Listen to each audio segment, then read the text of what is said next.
It was reported back in 2020 that 42% of US evangelicals, which is almost half, believe that God accepts all religions. So when we see these verses in Rev 13, 3 and 4, you kind of could see how many people could believe that. It says this in Revelation 13, 3 and 4. One of its heads seemed to have received a death blow, but its mortal wound had been healed. In amazement, the whole earth followed the beast. They worshiped the dragon, for he had given his authority to the beast, and they worshiped the beast, saying, "Who is like the beast, and who can fight against it?" So if almost half of the evangelicals think the whole world think that God accepts all religions, then I could kind of see how that leap could be made there with those verses when it talks about the whole world. So I am on the World Health Organization website. This is what I found. I know it says World Health Day 2023, and we're in 2024, but I'm just going to show you what I found.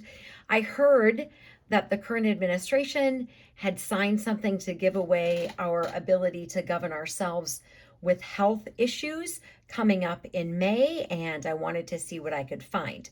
So this says 75 years.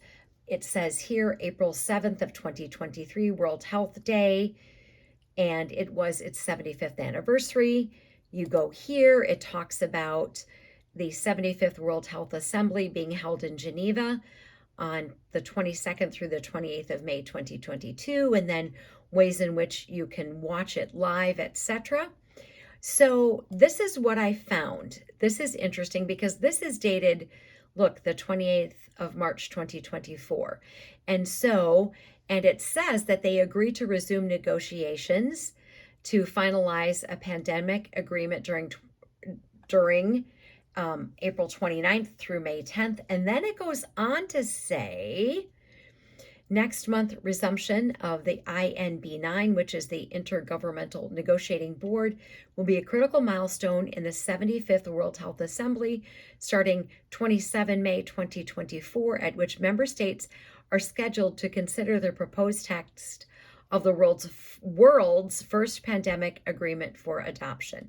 Isn't that interesting? So it goes on here to talk about the process has involved participation of other UN system bodies, non-state actors, other relevant stakeholders, and the public. So I wanted to see, well, who are the stakeholders?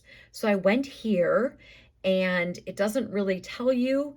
This is the chair here and the other officers of the board. And then it goes on to show you who is the composition of the board. And it lists all these countries and the Americas for those of us in the United States. Oh, it says to be communicated. Interesting. So it lists all of these different people. And then I found this, which I thought was really interesting, that I wanted to show you. I thought it was interesting that it talked about safety surveillance. I thought that was just kind of interesting. So I've got a couple pages here that I want to show you. Identify the roles and responsibilities of the various stakeholders. Safety surveillance at global, regional, and national levels. That certainly to me sounds like it's a globally wide thing. I thought that was interesting. Then it talks about safety surveillance, national, regional, and global. Interesting. Then I'm going to scroll all the way down here to the bottom of this. I thought this was interesting.